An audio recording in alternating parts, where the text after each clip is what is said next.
Hello, friends. If you're curious about the movie Original Sin, 2001, you're in the perfect place. Don't forget to give this video a quick like, it really helps us out. And if you're new here, hit subscribe to stay updated on all the latest movie deep dives. Let's jump right in. Some stories do not drift softly into our hearts. They strike like lightning, igniting something raw and breathless. In a world built on appearances and whispered promises, there are tales that unwrap the darker corners of desire, betrayal, and the desperate, aching hope that love, even the most poisoned, most forbidden kind, can still save us. This is one of those tales, soaked in lush shadows and trembling candlelight, where every kiss carries the weight of a lie and every tender touch risks unraveling an entire life. Set in the tantalizing, smoldering landscape of 19th-century Cuba, this story is not painted with gentle strokes.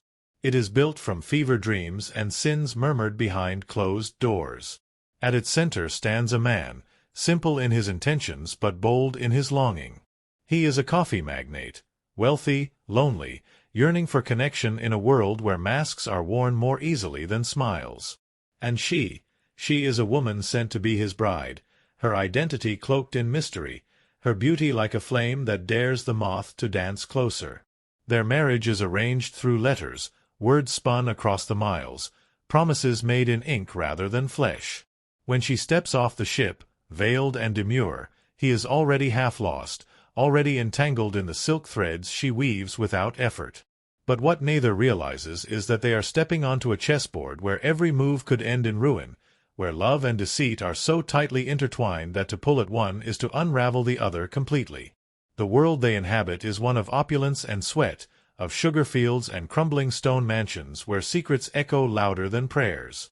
Every glance carries hidden meaning, every whispered conversation blooms into suspicion. As passion flares between the unlikely newlyweds, something darker slithers underneath their embrace. There are no innocents here, only players pretending they have not already dealt their fatal hands. What begins as a marriage of convenience swiftly transforms into a feverish, intoxicating love affair. The chemistry between them crackles like dry leaves over flame, a pull so visceral that it shatters all pretenses of control. He becomes obsessed, devoured by her scent, her voice, her endless well of secrets.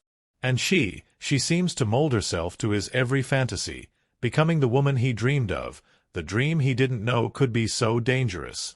But dreams have teeth, and soon the perfect illusion begins to splinter. Money vanishes. Lies, once whispered sweetly between kisses, curdle into accusations. Shadows lengthen as another figure steps into the frame, a man with eyes like knives, carrying with him a past soaked in blood and betrayal. Who is he to her? A brother? A lover? An accomplice in a game far deadlier than hearts and promises? Trust, once so willingly offered, turns to a blade honed by doubt. He follows her through the labyrinthine alleys of betrayal, trying to untangle truth from invention. Every discovery cuts deeper, revealing layers of deception more intricate than the last. And yet, despite every warning, every wound, he cannot let her go. His heart, once free, now beats only for her, even as it shatters beneath the weight of her lies. The deeper he digs, the more surreal and treacherous the world around him becomes. The Cuban sun, once warm and golden, now seems to mock him with its merciless brightness. Friends grow suspicious, servants whisper, and every mirror seems to reflect a man more desperate and hollow than the one before. Love turns to obsession, obsession to madness. But she is no simple villain.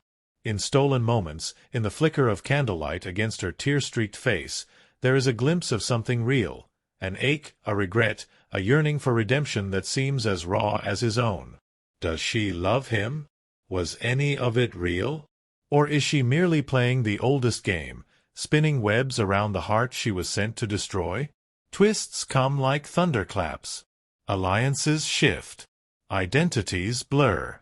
What once seemed clear, the lover and the deceived, the predator and the prey, crumbles into dust. The line between passion and violence, between salvation and damnation, dissolves until only raw, naked emotion remains, howling like a storm through their intertwined fates. In the end, the greatest sin may not be betrayal, or even murder. It may be the refusal to let go, the desperate, clinging hope that even the cruelest love can still be love at all. It's a story that dares you to fall, to believe, to bleed alongside characters who cannot stop chasing the illusions they themselves have woven. Beneath the sultry Cuban nights, amid the flicker of gaslights and the heavy perfume of tropical gardens, hearts are broken not by bullets or blades, but by truths spoken too late, by lies kissed too deeply. It is a world where desire is a sickness, love a contagion, and every step toward happiness drags you closer to ruin. And somewhere in the distance, the sea sighs against the shore, an endless reminder that freedom and forgiveness slip through the fingers like sand, no matter how tightly we try to hold them. Here, in this world heavy with heat and regret, you are invited to lose yourself, to follow the twisting paths of passion and deceit all the way to their bitter, beautiful ends. And as you tumble forward, breathless, wondering what is true and what was ever real, you might just find that some sins are sweeter than salvation itself.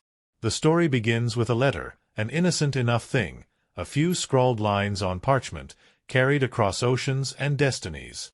Yet from that letter, a storm unfurls, one that will rip through hearts and lives with a ferocity no ink could have foretold.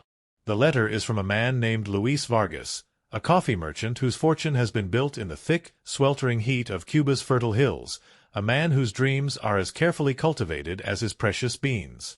He writes to an American woman, a woman he has never seen, seeking not love but companionship, something reliable and unblemished by the deceptions of passion. When Julia Russell steps off the ship, nothing about her is what Luis expected.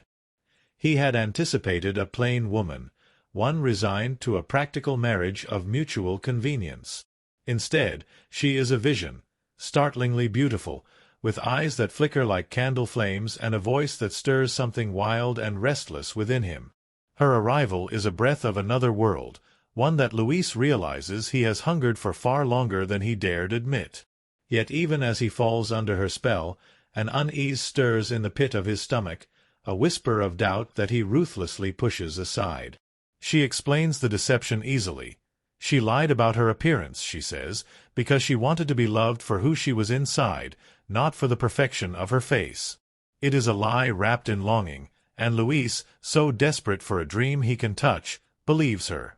Their wedding is a hurried affair, a few murmured vows exchanged beneath the unrelenting Cuban sun, witnessed by skeptical eyes.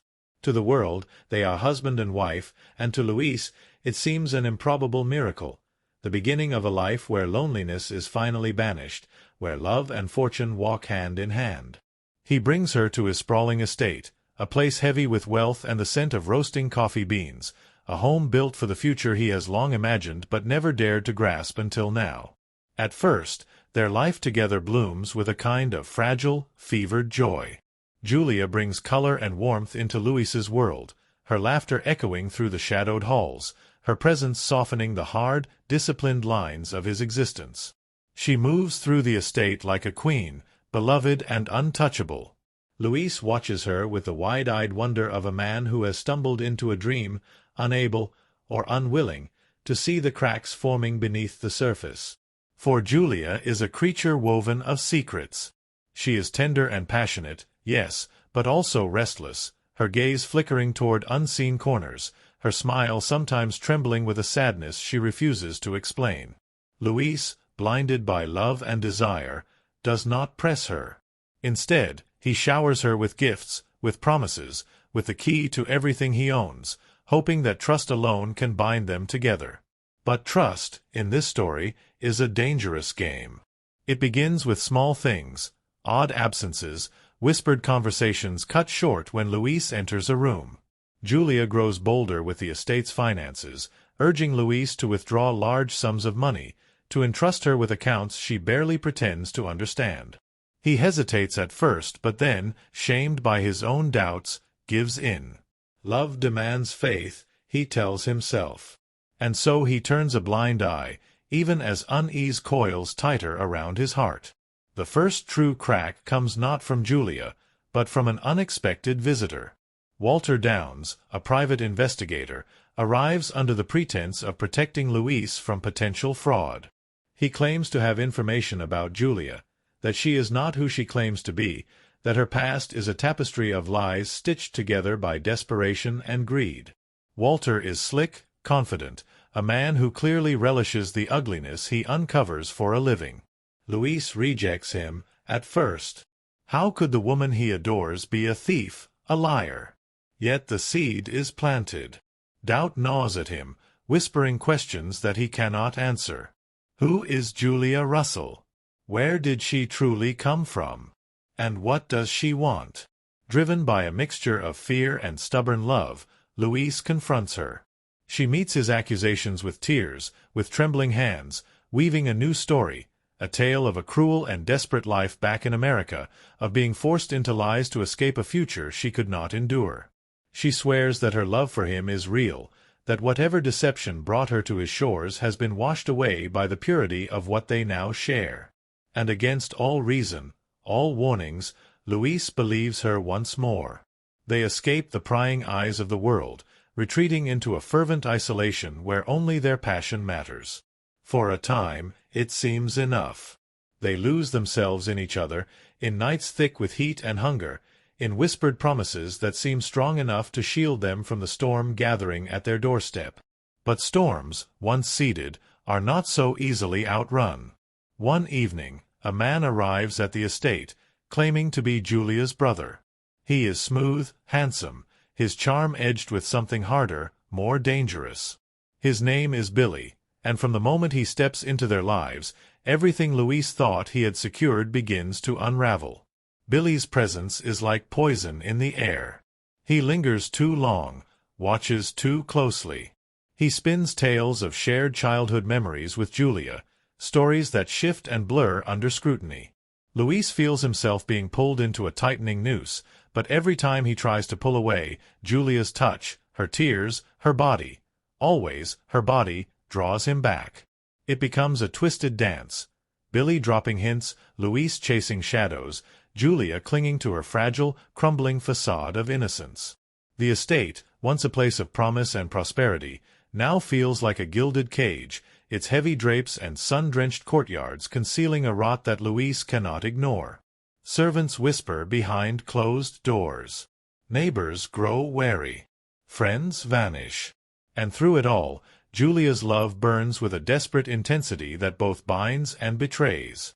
One night, Louise follows her, heart-pounding, breath shallow with dread and hope.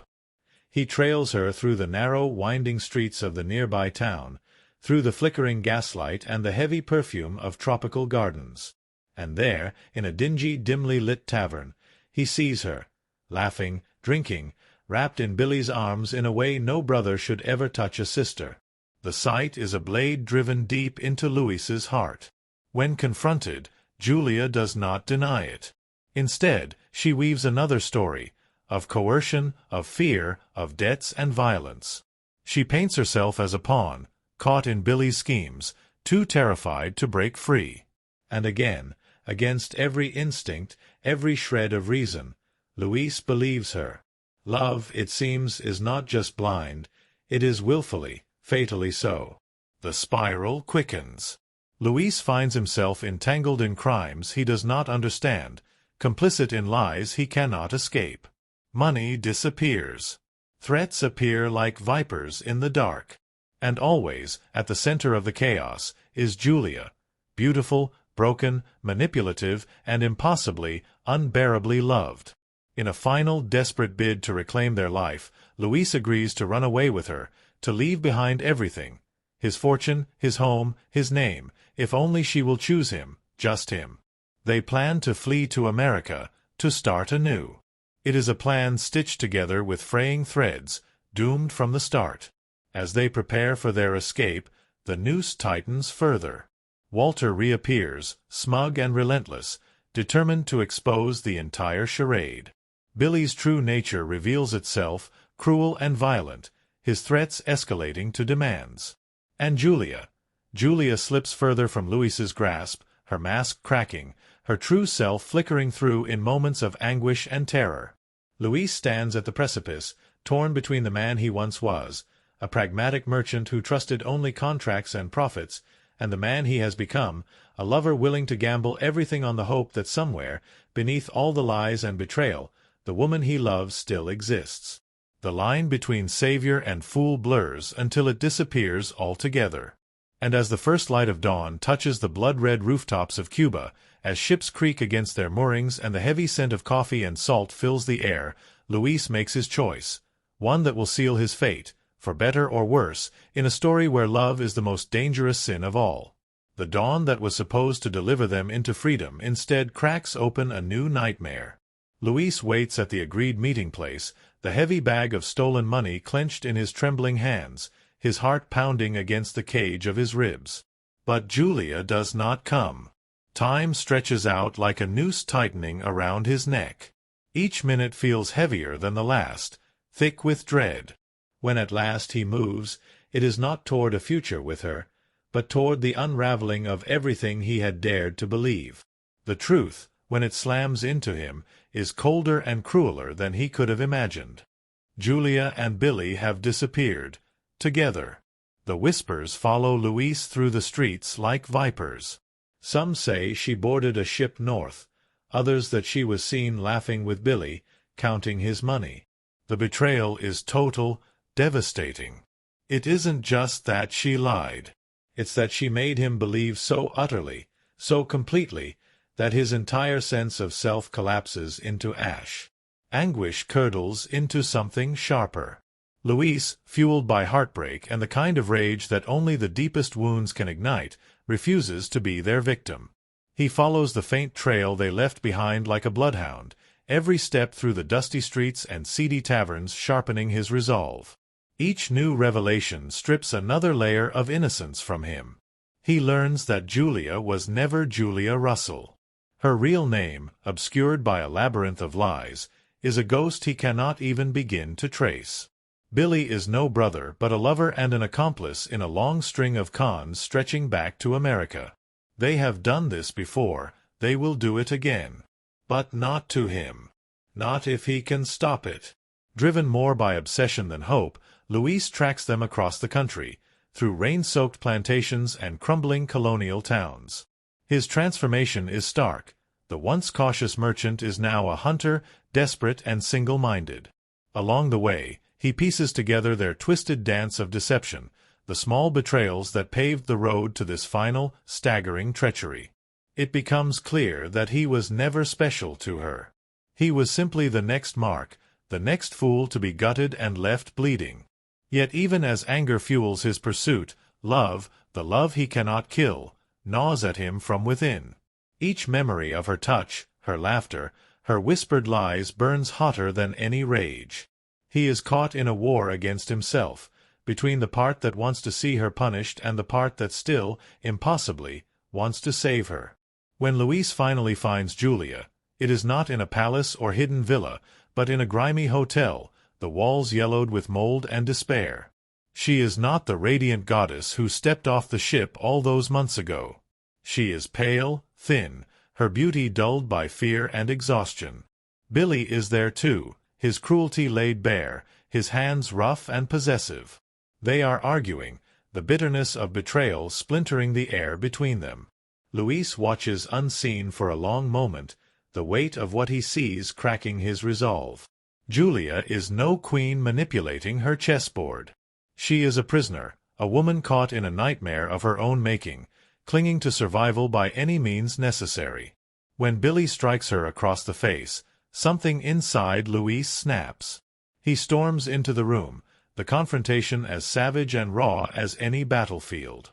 Words are useless now. Fists and fury speak louder. Luis and Billy clash, a brutal struggle that leaves the walls trembling and the floorboards groaning. Luis fights not like a hero but like a man with nothing left to lose, each blow fueled by heartbreak and hatred and the desperate hope that some shred of the woman he loved can still be saved. In the end, it is Julia who decides the outcome. With shaking hands, she turns a gun on Billy. Her eyes shimmer with terror and sorrow, but her hands do not falter. A single shot cracks through the heavy air, and Billy falls, his reign of terror ending not with triumph but with a dull, final thud. The silence that follows is deafening. Louise looks at her, really looks at her, for the first time since the lie was exposed. She is not the woman he dreamed of. She is something harder, sadder, infinitely more real.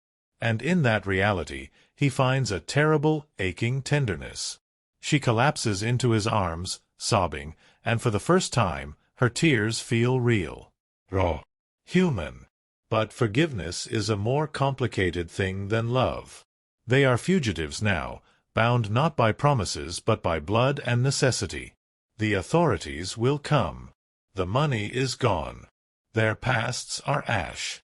Together, they flee once more, slipping through the crumbling back alleys and ghost towns, chased not just by the law but by the wreckage of what they once might have been. Julia confesses pieces of the truth in broken whispers during stolen moments of safety. She speaks of a life spent running, from poverty, from abuse, from the crushing hand of a world that had no use for women who dared to dream of more. Billy was her only way out for a long time, and when she met Louise, she never intended to stay. But somehow, along the way, something shifted. Something real took root amid all the lies. And that truth, small, fragile, poisoned by betrayal, was what ruined her most of all. Louise listens, torn between fury and heartbreak, between wanting to leave her in the dust and the impossible pull of love that still chains him to her. Their bond is no longer innocent or pure. It is a dark, tangled thing, born of lies and desperation, but it is real in a way that polite, safe love could never be. As they move through the shadows, the net tightens.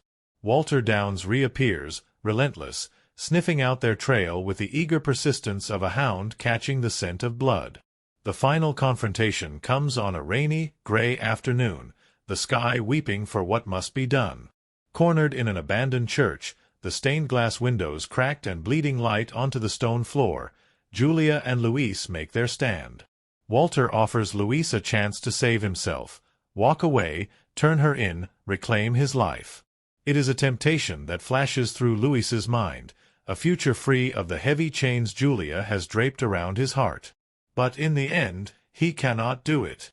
Louise chooses her, chooses the broken, deceitful, desperate woman who ruined him.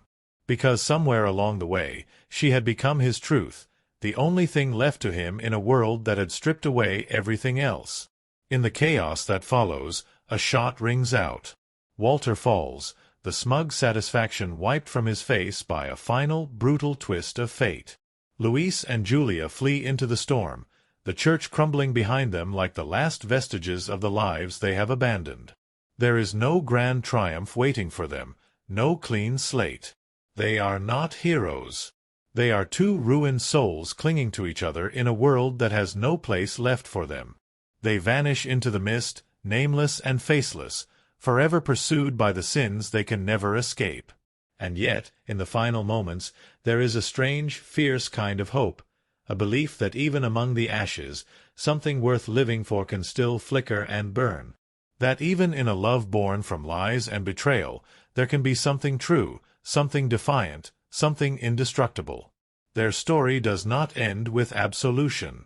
It ends with survival, with the stubborn, bleeding insistence that even the most broken hearts still beat, that even the most damned can still choose love, even if it damns them further. And somewhere, lost among the crowded ports and crumbling cities, a man and a woman walk together into the unknown, bound not by promises, not by dreams, but by the one original sin that neither could ever escape, each other. In a world spun from whispered lies and desperate embraces, the characters who move through this fevered story are not merely players in a game of seduction and betrayal. They are living, breathing manifestations of longing and fear, of ambition and regret. They walk not across polished marble floors but across the trembling fault lines of human weakness, each step carrying them closer to redemption or destruction. Luis Vargas, the merchant whose dreams first set the story in motion, is a man sculpted by two forces, desire and naivete. When we first meet him, he is a figure of wealth and order, a man who has built an empire from the hot, rich soil of Cuba, whose life has been shaped by the measured rituals of business and propriety. And yet, beneath that polished surface, Luis is starving. For connection, for passion, for something to set his soul ablaze in a world that has offered him only routine. Luis believes that love can be arranged as easily as a business transaction, that happiness can be imported across an ocean like a crate of coffee beans. It is this belief, so earnest and so tragically foolish, that lays the groundwork for his undoing. When Julia Russell steps off the ship and into his life, Luis is already halfway in love. Not with her, but with the idea of her, the promise of a life unshadowed by loneliness. What makes Luis so compelling is not his strength, but his vulnerability. His descent is not a sudden plunge but a slow, agonizing slide as he allows himself to be reshaped by love into something unrecognizable. With every lie Julia spins, every coin of trust she pockets, Luis does not retreat. He leans in further, desperately clinging to the dream even as it dissolves in his hands. His journey is a study in self-destruction, not through malice or pride, but through the tender, terrible willingness to believe in someone against all reason. Luis's transformation over the course of the story is both brutal and beautiful. The soft merchant who sought a wife becomes a man forged in the fires of betrayal, tempered by the agony of a love that refuses to die even when every truth demands it should. By the end, he is no longer a man of polite society. He is a fugitive, a lover who has given up everything for the sake of a woman who betrayed him. And yet, he is more alive than he ever was in his safe, ordered world. Julia Russell, the woman who steps off the ship cloaked in mystery and lies, is a study in contradictions. She is both siren and survivor, both predator and prey. Her beauty is not her most dangerous weapon. It is her ability to weave longing and pity into a single, irresistible snare. She understands the power of dreams, how to offer a glimpse of salvation even as she leads her marks toward ruin. But to reduce Julia to a mere con artist would be to miss the aching humanity that pulses beneath her deception. Her lies are not born solely of greed, but of desperation, a clawing, choking need to escape a life that offered her nothing but poverty, abuse, and invisibility. Every falsehood she spins is a brick in the fortress she has built around her wounded heart, a fortress designed to keep out the crushing inevitability of failure and loss. Julia's tragedy is not that she deceives Luis, but that she cannot stop herself from reaching for the very thing she believes she can never have. Somewhere in the fevered tangle of passion and manipulation, real love takes root. It terrifies her. It sabotages her. She tries to kill it with lies, to drown it in betrayal, because believing in it would require her to tear down the walls she has spent a lifetime building. In the end, Julia is a mirror to Luis. He believes too easily. She refuses to believe at all. Together, they create a love so poisoned and so pure that it defies the tidy categories of good and evil, victim and villain.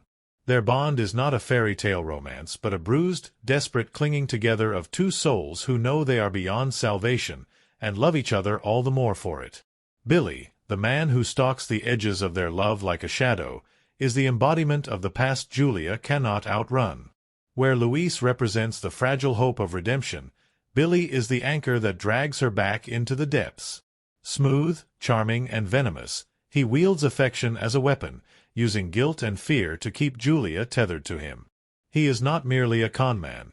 He is a destroyer, a man who understands that breaking someone's spirit is more powerful than breaking their bones. Yet even Billy is not painted in simple shades. There are moments when his attachment to Julia flickers with something almost like genuine love, a twisted, possessive love born from shared history and mutual wounds. He is both captor and captive, bound to Julia by chains as strong and corrosive as those she forges with Luis. In his own warped way, Billy believes he is saving her, dragging her back from a dream he believes will only betray her more cruelly than he ever could. Walter Downs, the private investigator, operates on the fringes of the story like a grim specter of inevitability. He represents the cold, unfeeling machinery of justice, the idea that actions have consequences, that sins must be paid for. Yet even Walter is not immune to the moral decay that permeates the world he inhabits. His pursuit of Julia and Luis is less about righteousness than it is about power, about proving that he can unmask their illusions and drag them, blinking and broken, into the harsh light of day. He sees through the lies, yes, but he also takes a perverse pleasure in watching the ruin unfold. In another story, he might have been the hero. Here, he is just another scavenger circling the dying embers of hope. The minor characters who populate the edges of the tale, the wary servants, the skeptical friends, the gossipy townsfolk, serve not merely as background, but as a chorus of silent judgment. They are the society that Luis once belonged to, the world of respectability and rules he thought he could bend to his will. As he falls deeper into Julia's labyrinth, their disapproval grows louder, a distant drumbeat of condemnation that he cannot drown out. Each character, no matter how briefly glimpsed, reflects a different facet of the story's central truth.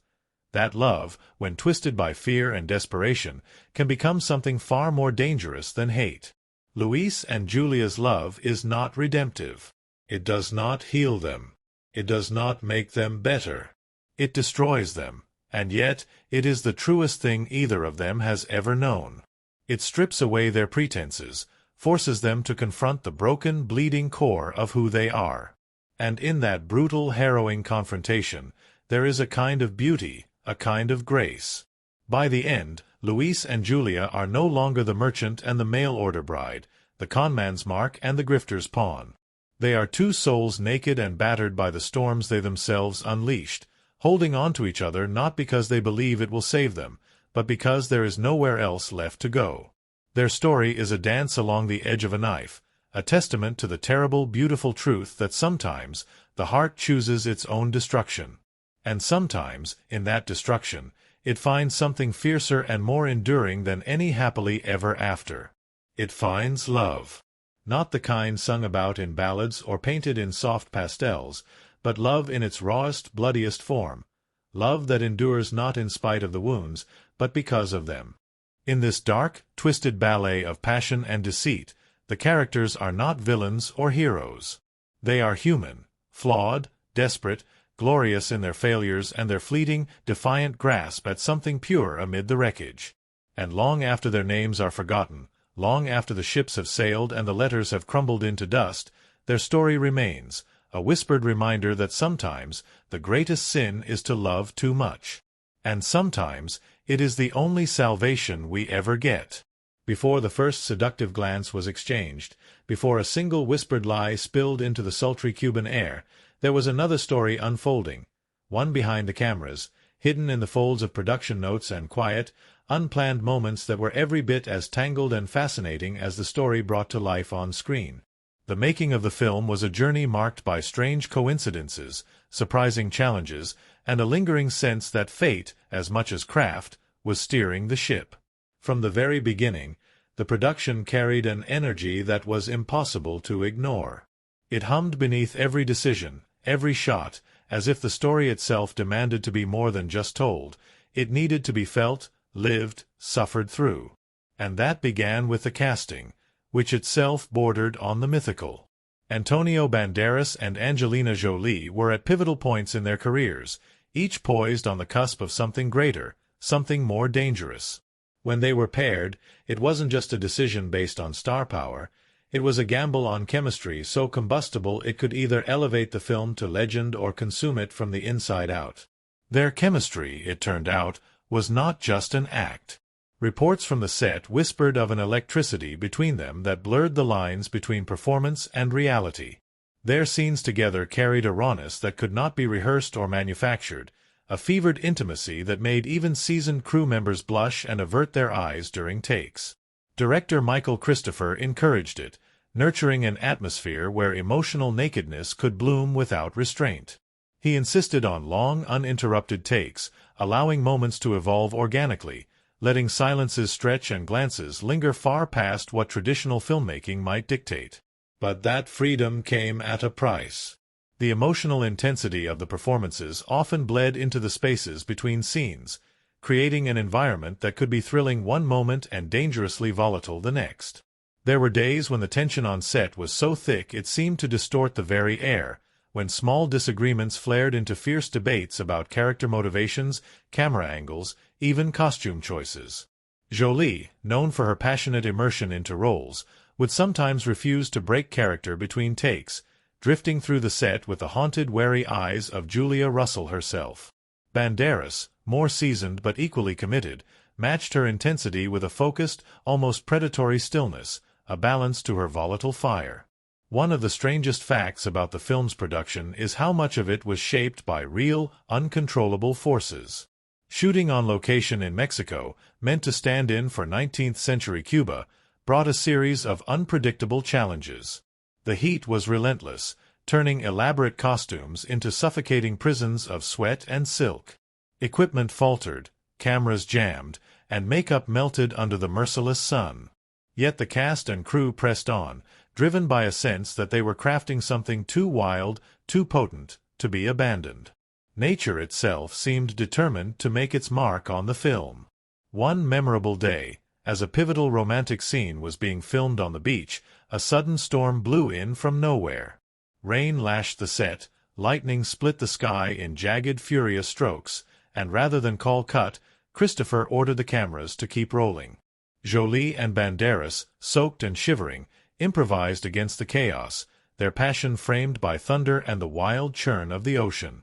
Much of the footage captured that day was woven into the final cut, lending the scene an almost surreal intensity that could never have been scripted.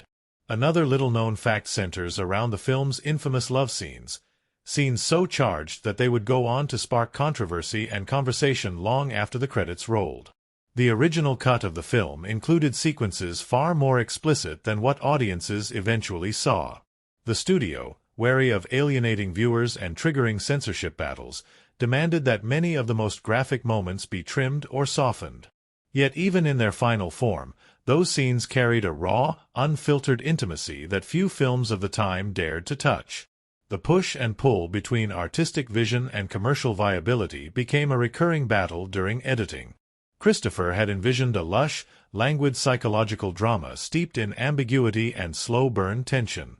The studio, meanwhile, yearned for a more traditional thriller, something easier to market. The result was a compromise that left some critics perplexed but preserved enough of the original spirit to haunt those willing to surrender to its fevered rhythm. Off-camera, the strange tales continued. During one night shoot, a stray dog wandered onto the set and stubbornly refused to leave. Attempts to coax it away failed, and eventually, the crew decided to embrace the intrusion. The dog was unofficially adopted, earning the nickname Diablo for its mischievous habit of stealing food from craft services and disrupting serious moments with sudden, gleeful barks. Diablo's presence became a kind of mascot for the production. Wild, unruly, impossible to control, and somehow perfectly fitting. There was also the curious incident of the costumes. In an effort to maintain historical authenticity, the costume department sourced antique fabrics and vintage lace from private collections around the world. One gown worn by Jolie in a pivotal scene was discovered to have belonged to a 19th-century Cuban aristocrat, an eerie echo of the character she portrayed. Legend has it that Jolie, upon learning of the gown's history, insisted on wearing it in several key scenes despite its fragility, believing it lent a kind of ancestral weight to her performance. Banderas, meanwhile, faced his own unique challenges. In order to perfect the accent and mannerisms of a 19th-century Cuban merchant, he immersed himself in historical texts, old letters, and diaries from the period. He even spent time on actual coffee plantations, learning the rhythms of the life Luis would have known, the smell of raw beans drying in the sun, the rough scrape of burlap against the skin, the grueling labor that lay beneath the genteel facade of wealth. That immersion, though invisible to casual viewers, infused his performance with a subtle authenticity that grounded even the story's most melodramatic twists. Perhaps one of the most fascinating and rarely discussed facts about the film is the alternate ending that was shot but ultimately abandoned. In this version, Luis chooses to turn Julia over to the authorities, breaking free from the cycle of betrayal and obsession. It was a colder, harsher conclusion, one that spoke to the brutal costs of self-preservation. Yet test audiences recoiled. They wanted the twisted love story, the shattered fairy tale, to end not with rejection but with reckless, all-consuming devotion. And so the ending was changed, reshaped to honor the dark, relentless pull that defined their bond. Even the film's music carried its own strange history. The haunting score, composed with lush, aching strings and the distant pulse of drums, was inspired in part by traditional Cuban folk songs, but it was recorded not in Havana, as originally planned, but in Prague after logistical issues made it impossible to secure permits. The Prague Orchestra, unfamiliar with Cuban rhythms, spent weeks studying the music before recording, their unfamiliarity lending the final tracks an oddly dreamlike, slightly off-kilter quality that suited the story's fevered tone perfectly. Through all the chaos, the strange accidents and impossible moments, the film emerged not as a polished, perfect jewel but as something rougher, more dangerous. A fever dream of love and betrayal, captured not despite the madness, but because of it. Looking back now, it seems almost inevitable that a story about illusion and desire would be born out of a process so fraught with both.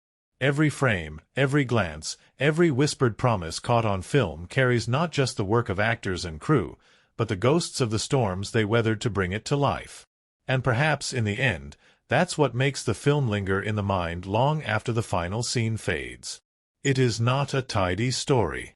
It is not a safe one. It is a story birthed from chaos and yearning, from the strange alchemy of too much passion and not enough control. A story, much like the ones we live ourselves, where the lines between truth and fiction blur until all that remains is the beating heart beneath the lies.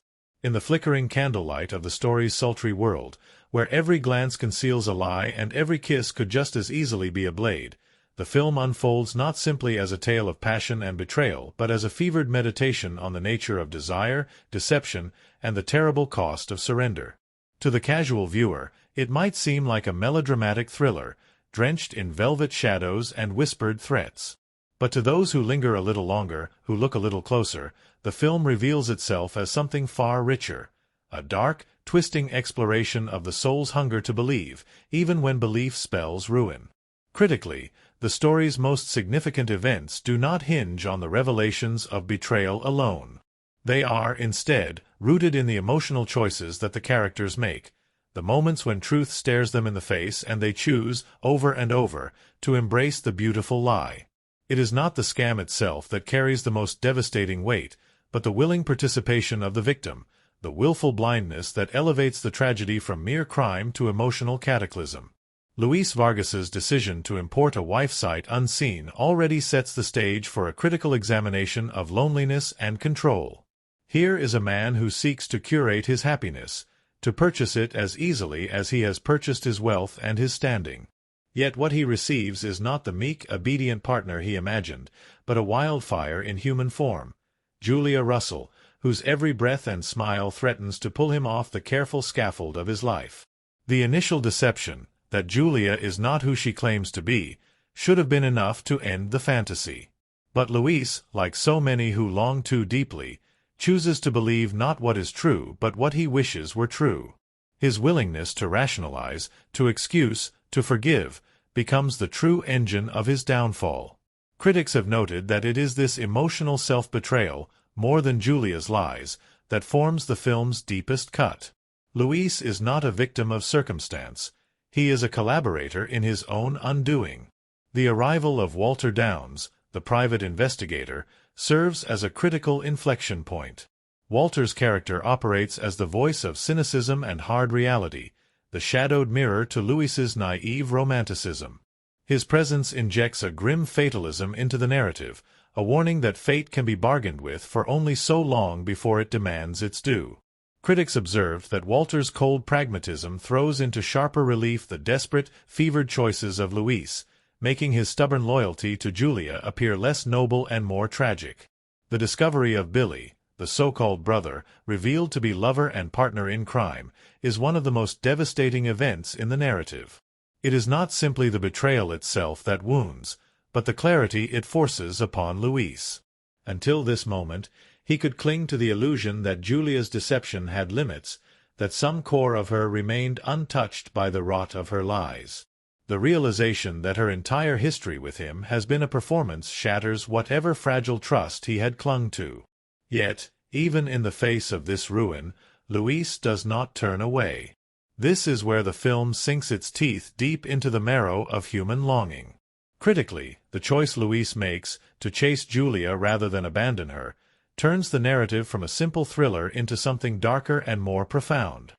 He chooses love not because it is safe or sane or reciprocated in any rational sense, but because it has become the very axis of his existence. In loving Julia, Luis surrenders not just his fortune and reputation, but his identity. He ceases to be the cautious, respectable merchant and becomes a creature of pure, reckless devotion. Julia herself, when viewed through a critical lens, is more than a femme fatale. She is a vessel for the audience's own conflicted desires, the yearning for love and the terror of being truly seen. Critics have pointed out that her character embodies the paradox of freedom sought through deception. She runs from the cages of her past only to build new ones around herself with every lie told, every heart broken. Her tragedy is not merely that she betrays Luis, but that in doing so, she also betrays the fragile hope of her own redemption. The climactic confrontation with Billy, culminating in his death at Julia's hands, is less a moment of justice and more a grim baptism. Critics noted that it is not portrayed as a victory but as a terrible necessity, an irreversible step into a world where blood and betrayal are the only currencies left. Julia's act does not liberate her. It binds her more tightly to the darkness she tried so long to escape. Luis's final decision, to protect Julia rather than seek revenge, carries the full, devastating weight of the story's thematic core. It is a choice that defies logic, defies morality, and yet feels achingly, painfully human. In choosing her, in choosing love corrupted and stained, Luis affirms the film's bleak assertion that some connections, no matter how destructive, are too deeply carved into the soul to sever. The audience reception to these events was sharply divided. Some praised the film for its unflinching portrayal of destructive love, for its willingness to eschew easy morality in favor of emotional truth. Others, expecting a more conventional thriller, recoiled from the story's embrace of ambiguity and moral compromise. It is perhaps this tension, between expectation and reality, that gives the film its lingering, unsettling power. Thematic resonance thrums beneath every major event, weaving a tapestry of longing, fear, and the aching need to be known and loved even at the cost of self-annihilation. Love is depicted not as a healing force but as a devastating, transformative fire, one that burns away illusions but offers no guarantees of rebirth. Critics have often pointed to the film's visual language as a crucial component of its emotional impact. The use of color, the rich, oppressive golds of Luis's world, the cold, muted grays of the scenes following his betrayal, mirrors his psychological descent. The camera lingers on moments of intimacy not to titillate, but to reveal the raw, trembling vulnerability beneath the characters' facades. Every touch, every whispered word is imbued with the knowledge that it could be the last. The film's willingness to leave questions unanswered also contributes to its haunting effect. Does Julia truly love Luis? Is her final choice to stay with him an act of genuine devotion or simply the latest, most desperate con? The film offers no easy answers, refusing to sanitize the messiness of its characters' hearts. In its critical reception, the film has often been misunderstood by those who seek clean morality tales or tidy resolutions. It was never intended to provide comfort. Instead, it invites the audience to sit with discomfort, to acknowledge the ways in which love can be as corrosive as it is redemptive. The strange, fevered events of the narrative, Luis's relentless pursuit, Julia's layers of deception, Billy's poisonous influence, the final, desperate escape, are not merely plot points. They are emotional crucibles, each designed to strip the characters down to their rawest, most desperate selves. And through that brutal process, the film lays bare a truth many would rather not face, that love is not always a light leading us home. Sometimes it is the fire that consumes us whole. In the final analysis, the film is less a thriller than a tragic romance played out in the dark, smoke-filled rooms of the human heart. It is a story that demands not judgment but recognition, a mirror held up to the places in all of us where hope and self-destruction entwine in a dance as old and as inevitable as sin itself. And as the last echoes of their story fade into the humid night, we are left not with the satisfaction of closure, but with the haunting, inescapable knowledge that the heart's deepest longings can just as easily be its ruin. That sometimes the most dangerous thing we can do is to believe, even when belief itself is the sweetest, most unforgivable sin. Before the first frame flickered to life, before the lush Cuban streets shimmered with passion and betrayal on screen, there was another story, one stitched together with sweat, mishap, stubborn brilliance, and a whisper of fate that hung over the production like heavy, perfumed air. The making of this film was its own kind of love story, tumultuous, chaotic, dangerously beautiful, a production born not just from scripts and budgets but from a raw, uncontainable need to bring a fever dream into the waking world. From the beginning, it was clear that this would not be an ordinary movie set. Director Cristofer had a vision, a story not polished into safe edges, but one left raw and bleeding, pulsing with the kind of desperate intensity that made the original novel so intoxicating. He wanted every frame to feel like a confession whispered in a dark room, every scene to pulse with the tension between truth and illusion. To do that, he needed more than technical mastery. He needed a cast and crew willing to throw themselves, heart and soul, into the fire. The casting of Antonio Banderas and Angelina Jolie was the first spark. On paper, it was a brilliant match. Two stars known for their smoldering intensity, both at pivotal moments in their careers, both fearless in their willingness to dive headfirst into emotionally dangerous territory. But what no one could have predicted was the wildfire chemistry that would ignite the moment they shared the screen. Even during rehearsals, the crew could feel it, a magnetic pull that made the air hum, that made even the most seasoned technicians forget, for a moment, that they were watching actors. Cristofer, sensing the rare alchemy unfolding before him, made a crucial decision, to strip away as much artifice as possible. He encouraged improvisation, long takes, moments of stillness where emotion could unfurl without the safety net of tightly choreographed blocking. He told Jolie and Banderas to lose themselves in each scene, to treat every glance, every touch, as if it could, and should, tip the story into chaos. That approach yielded some of the most breathtaking moments in the film, but it also meant the set often teetered on the edge of controlled madness.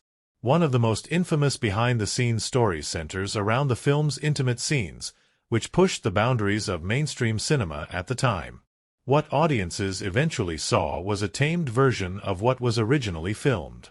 Early cuts of the movie included far more explicit content, scenes shot with such rawness that early test audiences were left visibly shaken, unsure whether they had witnessed a love story or something dangerously close to real-life obsession.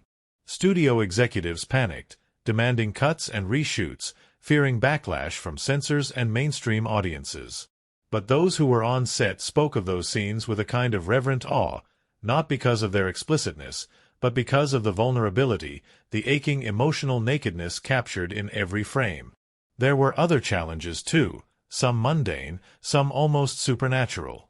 Shooting in Mexico, where the Cuban settings were painstakingly recreated, came with its own host of trials. The heat was punishing, often soaring past 100 degrees by mid-morning. Period costumes, layered and heavy with rich fabrics meant to evoke 19th-century opulence, became sweat-soaked prisons within minutes of stepping onto set. Jolie and Banderas both lost significant weight during filming, not through any conscious effort, but simply from the relentless demands of the environment. Then there was the infamous storm. One of the film's most pivotal scenes, meant to be a tender, moonlit confrontation on the beach, was nearly destroyed by a sudden, violent squall. Winds howled through the set, ripping apart carefully built props, sending tents tumbling across the sand like wounded birds. Cameras had to be anchored with sandbags, and entire lighting rigs toppled into the surf. Cristofer, ever the gambler, refused to call a halt. Instead, he ordered the crew to keep filming, adapting the scene to the fury of the elements. The result was pure magic. Hair plastered to faces, voices nearly swallowed by the roar of wind and water, two characters battling not just each other but the raging world around them. Some of that raw footage made it into the final cut, and even now, if you look closely, you can see the moments where acting gives way to survival, where the storm becomes not a backdrop but a character in its own right. The costumes, too, carried their own share of strange tales. The production's commitment to authenticity meant sourcing actual 19th-century fabrics and working with artisans skilled in period-appropriate techniques. One particular corset worn by Jolie in the early scenes was so tightly constructed using historical methods that it took nearly an hour to lace her into it each day, and another half-hour to extract her without damaging the delicate materials.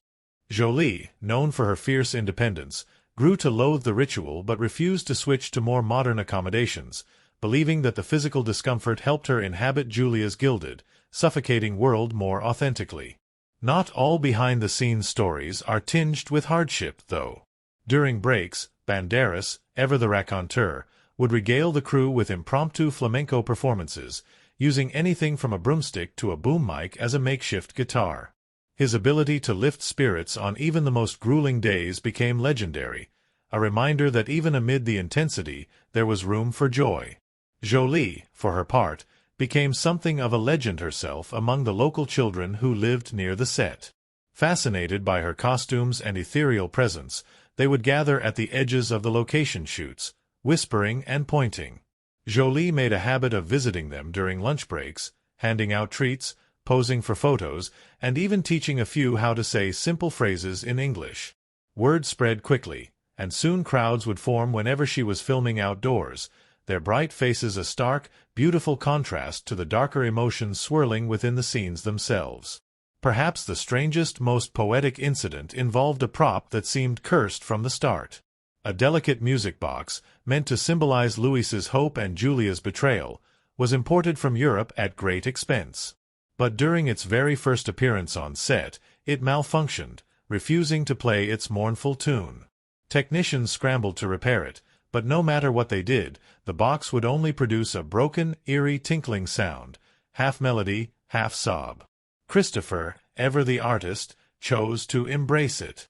That haunting, fractured tune was used in several key moments of the film, becoming a subtle auditory motif for love twisted and broken beyond repair.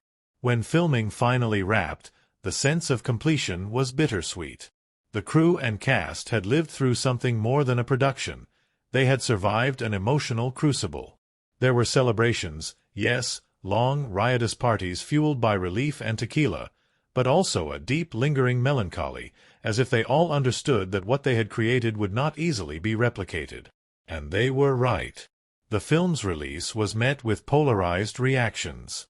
Some critics dismissed it as overwrought, too melodramatic, too indulgent. Others hailed it as a daring exploration of love's darker, more dangerous edges, praising its refusal to offer easy answers or safe emotional distance. Audiences, too, were divided, some enthralled, some disturbed, but none unmoved. In the years since, the film has carved out a place in the cinematic memory as a cult favorite, cherished by those who understand that love stories are rarely neat or kind, that passion and destruction often walk hand in hand. Its imperfections are part of its power, its willingness to dive headlong into the storm without a life vest, to drown if necessary in the truths it sought to tell. The story behind the story, the struggles, the accidents, the unexpected moments of grace, lives on in every frame. It reminds us that sometimes the most beautiful things are born not from control, but from chaos. That a love story worth telling is one that leaves scars. And that when we dare to chase the raw, terrifying truth of human connection, we may just catch something eternal, even if it burns us in the end. There are some stories that could never survive the sterile touch of a studio set, could never be contained within sound stages and painted backdrops. Some stories demand to breathe the heavy, perfumed air of real streets, demand to feel the dust rise from the ground beneath their characters' feet. This was one of those stories. A fevered, seductive tale that needed a world as alive and as treacherous as the hearts beating within it. And so, from the very beginning, the setting was not just a place to drape around the characters like a velvet curtain. It was the stage, the accomplice, and the unrelenting judge of every lie whispered and every kiss stolen. To create this world, the production turned to Mexico, whose old colonial towns and lush countryside could pass for 19th-century Cuba with a few careful strokes of production design magic. Yet it wasn't magic that made the setting so vivid, it was something raw, something that seeped into the bones of the film itself. Every cracked stone street, every crumbling mansion, every sweat-slicked marketplace teemed with history and sorrow, beauty and decay, mirroring perfectly the twisted, desperate love story unfolding at the center. The opening scenes set the tone immediately, plunging us into a world of shadowed splendor. Louis's estate rises out of the tropical greenery like a gilded relic of a fading empire, its wide verandas and peeling plaster whispering of past glories now soured by loneliness. The grandeur is unmistakable, but it is not comforting. Instead, it feels oppressive, the way a beautiful cage might be, a place too large, too ornate for one man's heart to fill. The cinematography frames the estate with wide, sweeping shots that emphasize its emptiness, its quiet hunger. Louis is a king ruling over a crumbling kingdom of one, and every towering archway and echoing corridor drives that isolation deeper into the viewer's gut. When Julia steps off the ship and into this world, the camera shifts. There is a sudden intimacy, a breathlessness, as if the very air around Louis contracts, pulling tighter. The town where they first meet is alive with clashing textures. Gritty port docks bustling with shouting workers, narrow alleys strung with washing lines and secrets, sun-bleached plazas where lovers and thieves move with equal ease. The colors saturate the screen. Deep ochres, blood reds, the bruised blues of a sky heavy with the promise of rain or heartbreak. The camera lingers on the dirt underfoot, the sweat glistening on foreheads, the flicker of suspicion in strangers' eyes. It is a world where everything is lush but nothing is safe. As their marriage unfolds, the settings become more intimate, more claustrophobic. The sprawling estate, once wide and empty, seems to shrink around them, its luxurious rooms turning into cages. The camera's framing tightens, favoring close-ups that trap the characters within the ornate, suffocating walls. Scenes that might have once played with expansive grandeur now feel almost voyeuristic, the audience drawn into moments so private they seem almost too raw to watch. Shadows creep into the corners of the rooms, and the ever-present hum of insects outside the windows reminds us that nature and fate is always waiting just beyond the manicured lawns.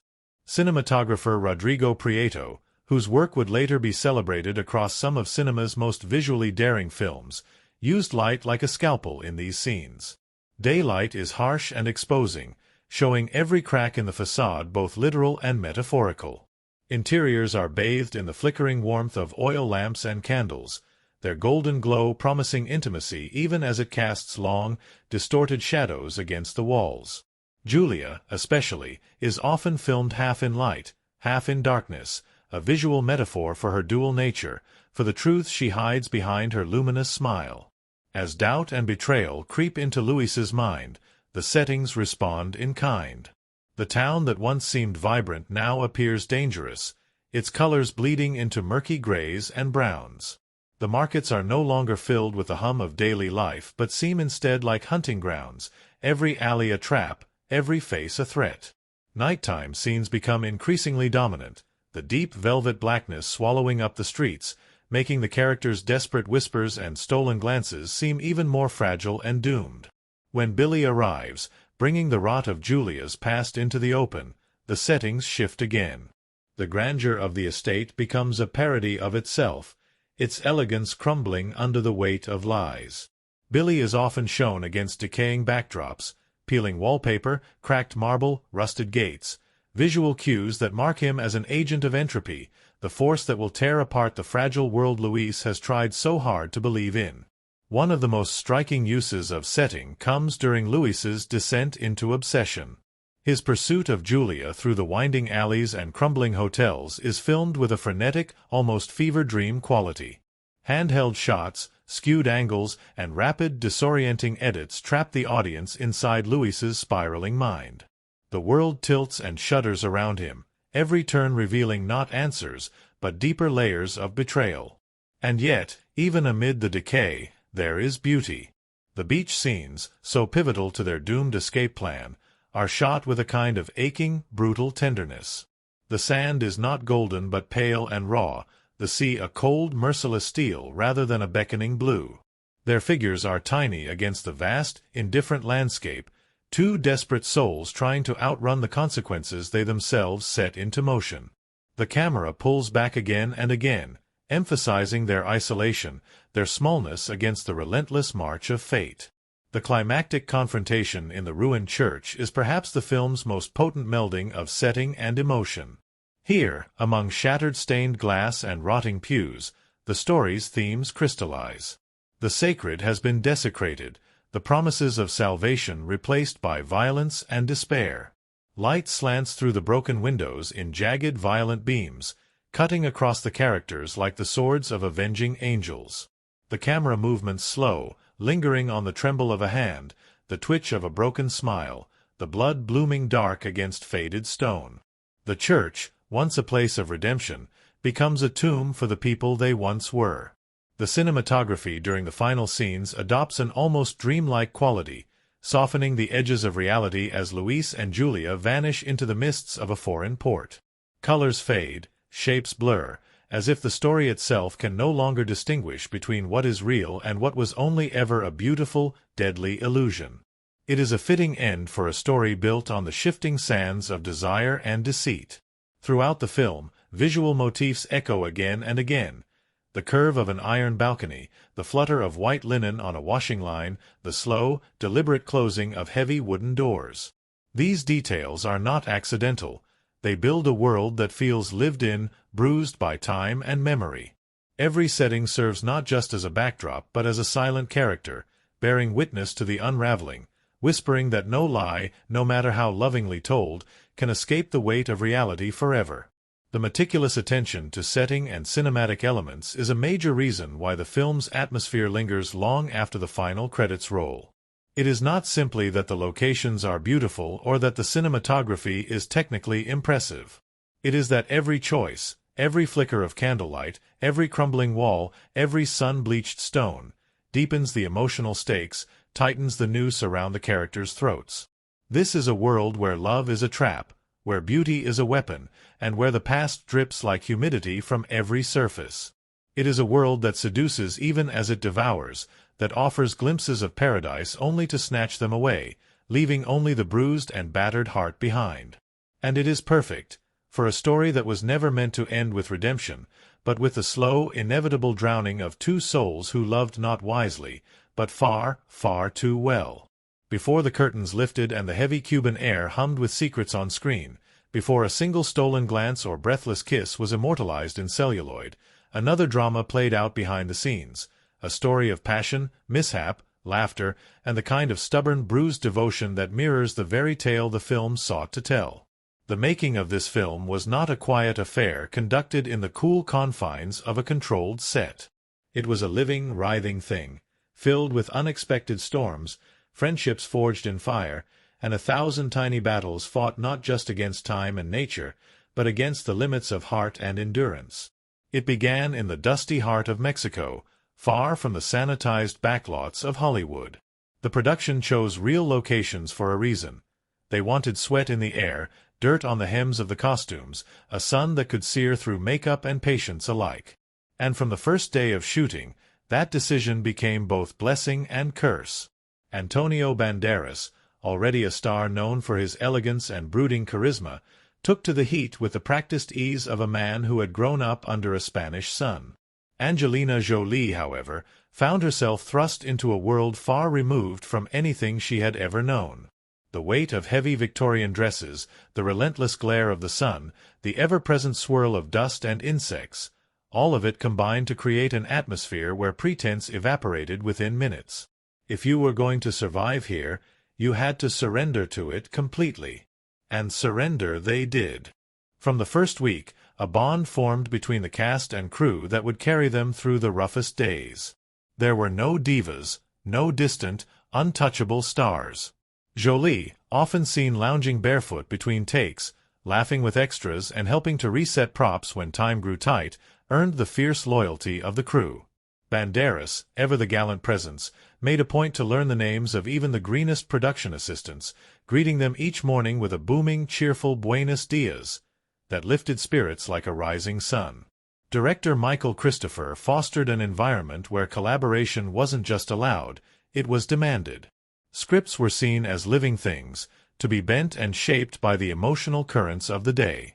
Scenes that began as tightly plotted exchanges would sometimes unravel into raw, unscripted moments, with Cristofer calling out encouragement rather than cut, pushing his actors to dive deeper, to reach past the practiced motions and find something startling and real. This freedom led to some of the film's most iconic moments, but it also led to chaos. One day, during the shooting of a particularly heated confrontation between Luis and Julia, the scene became so emotionally charged that furniture was shattered, props were sent flying, and the carefully lit room descended into beautiful, unscripted madness. Rather than reprimanding the actors, Cristofer laughed, clapped his hands, and insisted they keep going, capturing every raw, trembling second. The crew scrambled to reset equipment in real time, weaving through the storm of emotions to catch it all on film. But passion wasn't the only challenge. Nature itself seemed to delight in complicating the production. Winds would whip through carefully constructed sets, turning romantic courtyard scenes into chaotic gusts of flying skirts and overturned chairs. Rain would fall in sudden, punishing bursts, soaking costumes and short-circuiting delicate lighting rigs. On one memorable night, a vital beach scene had to be scrapped halfway through when a rogue wave surged up the sand and carried half the equipment out to sea. Banderas, never one to stand back and let others suffer, plunged into the surf alongside crew members, laughing and cursing in Spanish as he helped salvage cameras and sound gear. There were lighter moments, too. Moments when the sheer absurdity of their situation became impossible to ignore. In one of the more bizarre incidents, a group of local goats, attracted by the smell of food from the catering tents, invaded the set during a key dramatic scene. Cameras were rolling, tensions were high, Banderas and Jolie were locked in a battle of wounded hearts, and suddenly, from the edges of the frame, came the soft, indignant bleating of a herd of goats stampeding into shot. For a moment, no one moved, stunned by the sheer ridiculousness of it. Then the entire set collapsed into helpless, gasping laughter. The goats, blissfully unaware of the havoc they had wrought, feasted happily on discarded sandwich crusts as the crew regrouped. The bonds between cast and crew deepened with each passing disaster and triumph. Jolie, known even then for her fierce loyalty to those she trusted, became particularly close with her makeup and costume teams. During downtime, she would sit cross-legged in the shade, sketching designs for her character's jewelry or suggesting subtle costume changes that would better reflect Julia's emotional arc.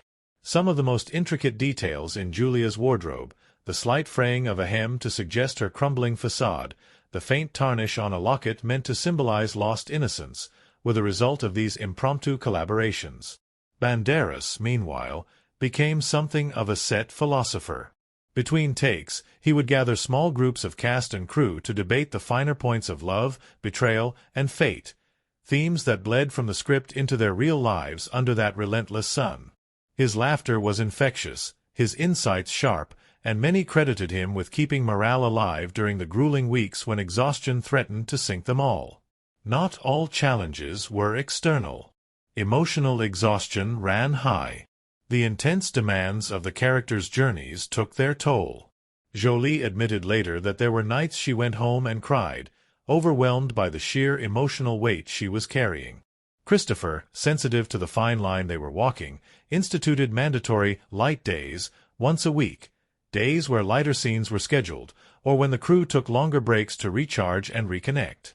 It was on these light days that some of the sweetest memories were made. Impromptu soccer matches on the beach, late-night bonfires where secrets and fears were shared under starlit skies, communal dinners at rickety seaside shacks where fresh fish was grilled over open flames and the tequila flowed freely. In those moments, the boundaries between actor and crew member, between star and assistant, blurred into a single, exhausted, laughing family. One of the production's quiet heroes was the cinematographer, Rodrigo Prieto. Tasked with capturing not just the external beauty of the setting but the seething emotional landscapes of the characters, Prieto approached each scene like a painter, layering light and shadow with aching precision. He often used handheld cameras during the film's most intimate moments, his movements so fluid and intuitive that the actors forgot they were being watched. In interviews later, Jolie would credit Prieto with giving her the freedom to lose herself completely, knowing that the camera would follow without judgment or intrusion. As the final days of shooting approached, a bittersweet mood settled over the set. They had built something together, not just a film, but a shared experience of vulnerability, resilience, and reckless, beautiful ambition. Wrap parties are often rowdy, hurried affairs, but this one lingered long into the night. Tears were shed, promises made, friendships forged that would stretch across continents and years. Even now, when the lights fade and the last echoes of dialogue drift away, the soul of the film remains not just in the performances or the lush cinematography, but in the invisible threads woven behind the scenes. Threads of laughter and loss, of sand and sweat, of friendships that were as raw and real as any love story ever captured on screen. And perhaps that is the true magic of filmmaking. Not the perfect shot or the polished edit, but the messy, glorious, unrepeatable collision of human hearts in pursuit of something greater than themselves. A story born not from perfection, but from passion, from risk, from the beautiful, bruised certainty that some stories are worth everything it costs to tell them. In the heavy, perfumed air of the story's world, where sweat gleams on bare skin and secrets are sweeter than any truth, the film does not simply tell a tale of passion and betrayal. It dives deeper, into the blood and bone of longing itself. Beneath the tangled embraces and whispered lies, beneath the frantic races through shadowed alleys and the desperate clutches at a happiness that can never quite be caught, the story breathes with themes so ancient and so raw they seem to come not from a script, but from some primal place buried deep in the human heart. Desire is the first and fiercest of these themes, a burning thread woven through every frame. But this is not the clean, romantic desire of polite cinema. This is a need born of hunger. Hunger for escape, for possession, for the brief, dazzling illusion that love can be simple, that it can save rather than destroy. Luis Vargas does not want just a wife. He wants absolution, a balm for the loneliness he barely dares to name. Julia does not want merely freedom. She wants transcendence, a chance to outrun the shadow of her own despair. Both reach for each other across the chasm of their separate emptiness, and when their hands meet, it is not salvation they find, but a deeper, more exquisite kind of ruin. From the very beginning, the film suggests that love, in this world, is never pure. It is a transaction, a performance, a gamble where the stakes are nothing less than the soul itself. The arranged marriage between Luis and Julia, brokered by letters and promises spun in the safe distance between continents, stands as the first and most potent symbol. Love, here, is commodified, packaged, purchased.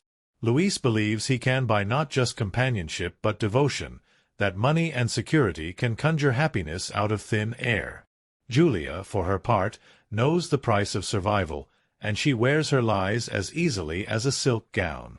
Yet as the story unfolds, the film complicates this transaction. Love, it turns out, cannot be so easily controlled or contained.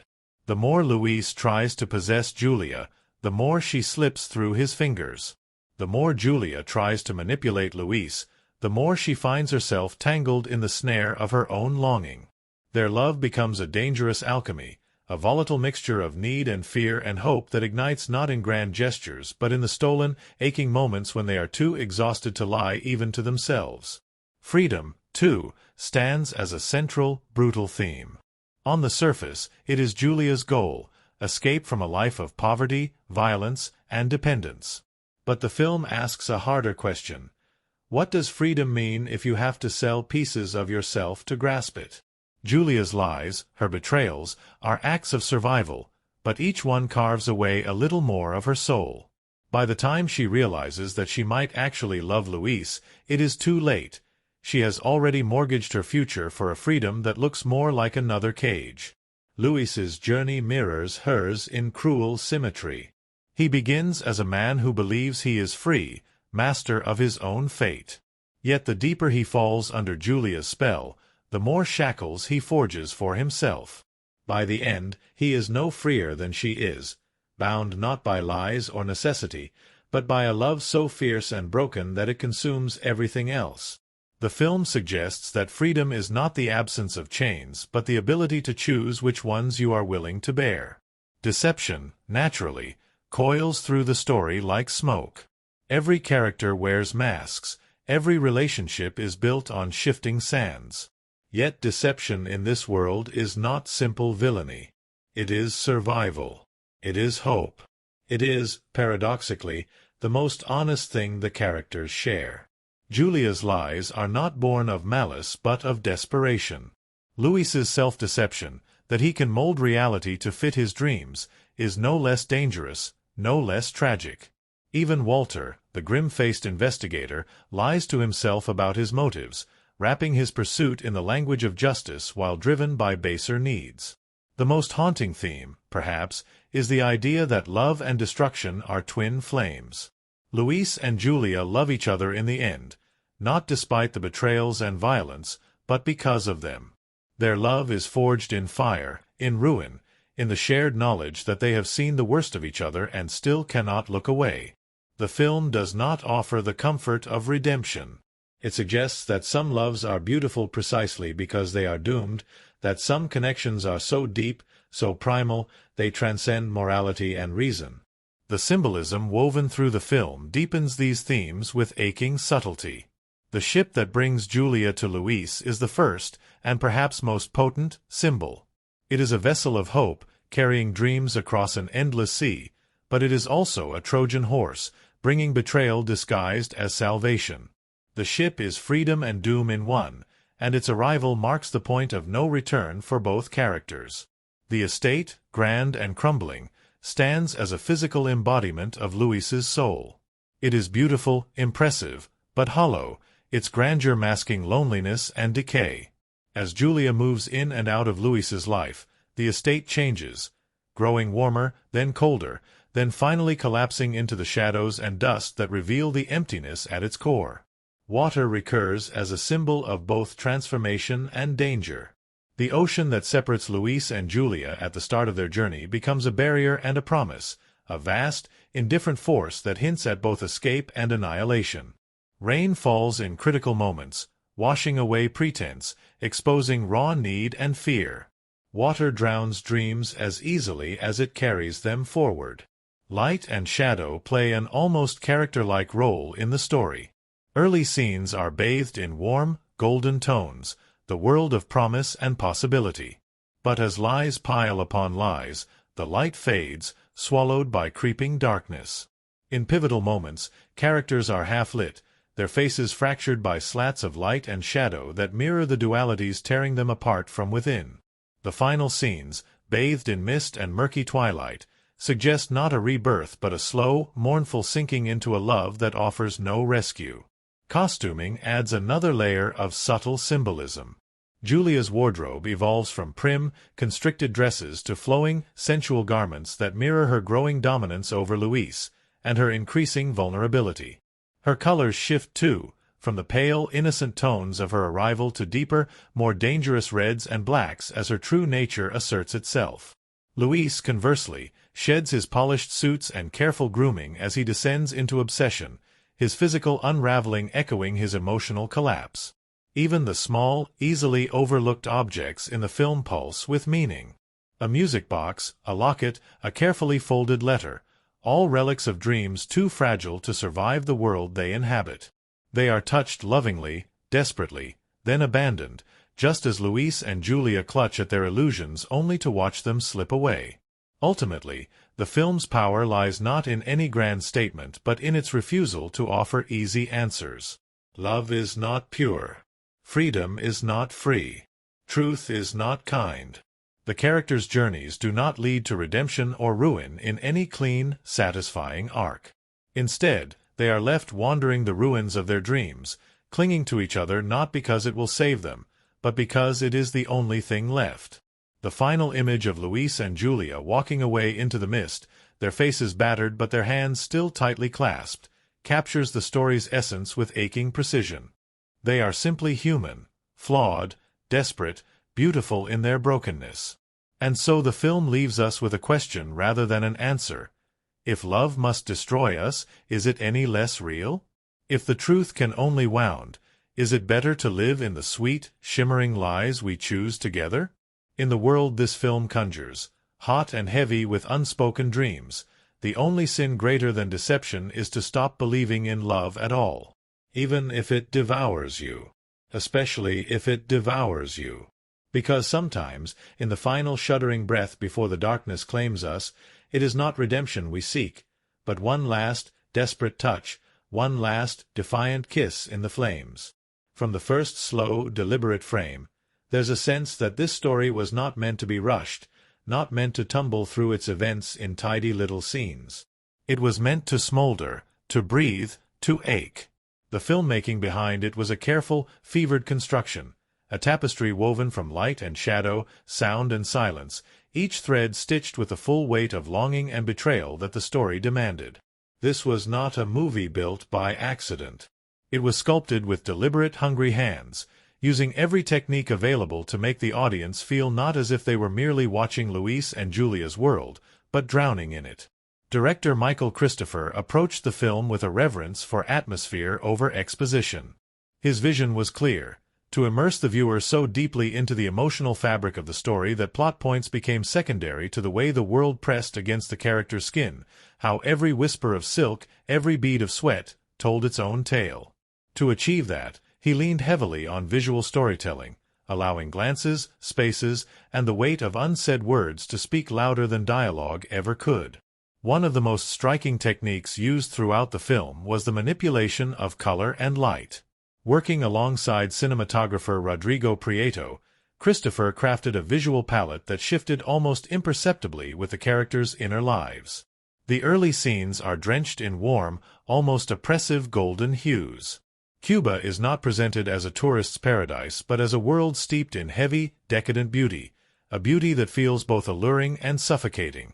This choice grounds the early romance in a lush, intoxicating atmosphere that mirrors Luis's initial awe and hope.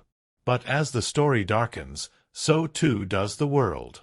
Colors desaturate subtly, warmth bleeding into colder, harsher tones.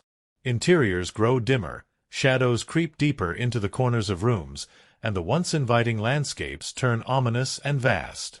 By the final act, even the brightest sunlight seems to carry a knife's edge, illuminating decay rather than promise. It's a slow visual descent, one that the audience feels almost subconsciously, as if the very world is decaying alongside the characters' illusions. Camera work throughout the film mirrors this descent. In the early moments, wide, sweeping shots capture the grandeur of the estate, the bustling life of the marketplace, the endless possibilities shimmering in the humid air. The camera moves languidly, seductively, inviting the audience to fall in love with the setting just as Luis falls for Julia. But as doubt and fear seep into the story, the camera's movements tighten. Shots become closer, more claustrophobic. Angles tilt ever so slightly, creating a sense of unease even in scenes where nothing outwardly threatens. Handheld camera work creeps into intimate scenes, introducing a shaky, breathing presence that heightens the emotional volatility, making every touch and every lie feel like it could shatter the fragile world they inhabit. Editing played an equally critical role in crafting the film's unique atmosphere. Cristofer and his editing team eschewed the fast, punchy cuts typical of thrillers. Instead, they allowed scenes to linger, often holding on a look or a silence just a few seconds longer than what feels comfortable. These lingering moments become invitations into the characters' private battles, forcing the audience to sit with their discomfort, to witness their choices not from a distance but from within the same heavy, stifling air. Transitions between scenes are often slow dissolves rather than hard cuts, blurring the lines between past and present, dream and reality. It lends the film a dreamlike, almost hypnotic rhythm, lulling the viewer into the same dangerous, intoxicating stupor that traps Luis. In a story built on illusion, the editing serves as both accomplice and guide, subtly shaping the emotional journey without drawing attention to itself. Sound design, too, weaves its quiet magic through every moment. The world is alive with soft, persistent background noises, the hum of insects, the distant crash of waves, the low murmur of conversations behind closed doors. This sonic landscape grounds the film in a tactile reality even as the characters slip further into emotional unreality. In critical moments, sound becomes a weapon. Silence descends like a hammer before a devastating revelation. The sudden, jarring creak of a door becomes a harbinger of betrayal. A simple knock echoes like a gunshot in an empty corridor. Music, composed by Terence Blanchard, bleeds into this tapestry with aching precision. The score eschews bombast for languid, mournful melodies, often led by strings that seem to sigh with longing and regret. Blanchard's compositions never overpower the scenes. They seep into them, amplifying the emotions already simmering just beneath the surface. There are few moments of sweeping, overtly romantic music. Instead, the soundtrack hums with tension, seduction, and sadness, reinforcing the story's unspoken truth, that this love was never destined to save, only to destroy. Another subtle but crucial technique used was the interplay between setting and emotional state. Cristofer and Prieto treated locations almost like extensions of the characters' minds. When Luis feels in control, spaces are wide, orderly, bathed in flattering light. As he loses his grip, spaces close in, become cluttered, chaotic. Rooms that once seemed grand and inviting twist into oppressive labyrinths where escape feels impossible. The physical deterioration of the world mirrors the psychological decay of its inhabitants. The physical performances of the actors, shaped carefully by Cristofer's direction, also elevate the film beyond conventional melodrama. Jolie and Banderas were encouraged to use stillness as a weapon, pauses so pregnant with tension they throbbed in the silence. A glance held too long, a hand recoiling an instant too late, became as significant as any line of dialogue. Their chemistry was allowed to build not just through scripted intimacy but through the raw, unpolished collisions of their physical presence. Behind the scenes, much of the film's emotional resonance is born from Cristofer's insistence on immersion rather than simulation. Scenes were often shot in sequence, allowing the actors to carry the weight of previous events forward naturally. Emotional exhaustion was not treated as a hazard but as a tool. If Jolie and Banderas appeared disheveled, broken, frantic, it was because on many days they truly were. From a production standpoint, the film was a modest gamble. It was not crafted as a tentpole blockbuster but as a slow-burning adult drama, aimed at an audience hungry for more than explosions and chase scenes. It was not crafted as a tentpole blockbuster but as a slow-burning adult drama, aimed at an audience hungry for more than explosions and chase scenes. Its marketing leaned heavily into the sensuality of its stars, particularly Jolie, whose burgeoning reputation for fearlessness both on-screen and off made her a magnetic draw. Posters and trailers teased the film's erotic charge, promising forbidden love and dangerous liaisons. At the box office, however, the reception was as volatile as the story itself. Released into a marketplace already shifting toward faster, louder entertainment, the film struggled to find its footing with mainstream audiences. Critics were sharply divided, some praising its lush atmosphere and fearless performances, others dismissing it as overwrought and self-indulgent. Financially, it did modest business, drawing in viewers enticed by the star power and steamy marketing but failing to ignite the kind of runaway success that studio executives quietly prayed for. Yet over time, something curious happened. The film refused to fade into obscurity. Instead, it found a second life among those who understood what it had tried to do, who saw past the surface sheen to the aching, desperate heart beneath. It became a cult favorite, whispered about in late-night conversations, rediscovered by viewers seeking not slick thrills but a story willing to drown in its own emotion. Today, it stands as a testament to a kind of filmmaking that has become increasingly rare, a film unafraid to slow down, to linger, to seduce not with spectacle but with the raw, terrifying honesty of flawed human hearts colliding. And so, even now, the techniques that shaped it, the slow burns, the fractured lights, the whispered silences, continue to resonate. They remind us that sometimes true cinema is not about the things we are shown, but about the things we are made to feel. About the spaces between breaths, the cracks between words, where all the sweetest and most terrible truths hide. In the hazy aftermath of the film's fevered story, when the lies have been whispered, the betrayals embraced, and the heavy, perfumed night has finally closed around Luis and Julia, another story lingered. A quieter, no less passionate tale lived behind the curtains, among the people who dared to give flesh and breath to the dream. The story of the cast, their struggles and triumphs, their laughter off-camera and their aching confessions in interviews, and the murmured, often divided responses of the audiences who bore witness to what they created. At the center of it all stood Antonio Banderas, a man whose dark eyes carried the weight of longing even before the first line was ever spoken. From the beginning, Banderas approached Luis Vargas not as a romantic hero, but as a man bleeding from a wound he didn't know he carried. In interviews, he would later reflect on how essential it was to understand Luis's vulnerability, his aching, stubborn hope that love could be purchased like any other luxury of his prosperous world. Banderas spoke often of how deeply he had to lean into Luis's unraveling. "He is not strong in the way audiences expect," Banderas said, his voice low, thoughtful. "He is strong because he dares to believe in something fragile. He is weak because he refuses to let it go when it falls apart. That's what makes him human." He admitted that some scenes left him hollow, particularly the ones where Luis's desperation swells into something almost pathetic. You want to shake him. You want to tell him, "Walk away." But love makes cowards and fools of all of us, doesn't it? And then there was Angelina Jolie, electric, uncontainable, a force that seemed less to act in front of the camera than to live there, burning at a frequency too high for normal life. She threw herself into Julia Russell with a ferocity that left crew members and co-stars alike standing in stunned silence. To Jolie, Julia was not simply a woman weaving lies.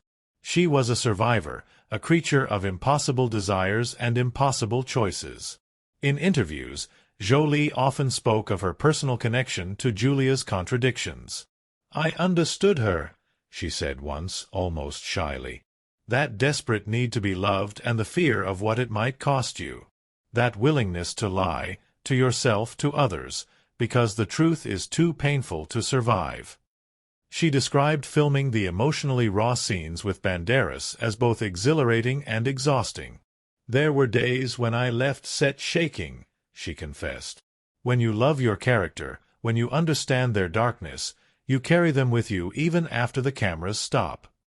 Off-camera, the chemistry between Jolie and Banderas was the subject of endless whispers. Crew members spoke of their easy camaraderie, the way they would fall into conversation so intense it seemed to weave an invisible world around them. But there was also a professionalism, a clear line drawn between performance and reality, though it often blurred under the weight of the scenes they inhabited. Director Michael Cristofer marveled in later interviews at the strange alchemy between his leads. "They trusted each other," he said. "More than anything else, that's what made it work. They trusted each other to go to dangerous emotional places and still find their way back." Other cast members, though given less screen time, made their own indelible marks. Thomas Jane, playing the slick and dangerous Billy, spoke of the joy and challenge of slipping into a character so repellently charismatic.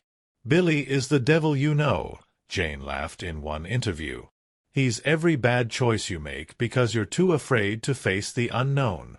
Playing him was like dancing with a blade, thrilling, but you're always a second away from getting cut." Jane shared fond memories of the production's intensity, recalling nights when he, Jolie, and Banderas would sit around after long days of shooting, nursing drinks and picking apart their characters' choices, arguing and laughing and sometimes falling into long, heavy silences when the conversations touched too closely on personal truths. The director himself was tireless in his pursuit of authenticity. Cristofer spoke of how he often rewrote dialogue on set, reshaping scenes around the emotions boiling just under the surface of the actors. "We were never looking for the clean version," he said. "We wanted the messy one. The version where people say the wrong thing, where they break at the wrong moment, where the truth comes out sideways and cuts deeper because of it." When the film finally reached audiences, it met with a wave of reactions as passionate and divided as the love story it portrayed. Some viewers fell headlong into its lush, dangerous embrace. They spoke of the film in reverent tones, praising its willingness to dive deep into the raw, uncomfortable corners of human emotion. "It made me feel things I didn't want to feel," one viewer wrote, in a breathless review that spread across early internet forums like wildfire. "I hated them. I loved them. I didn't forgive them, but I understood them. Others recoiled, accusing the film of excess, of melodrama pushed to the edge of absurdity. Critics wrote sharply divided reviews, some praising its bold, risk-taking performances and sumptuous visuals, others deriding it as overwrought, too saturated with its own passion to see clearly.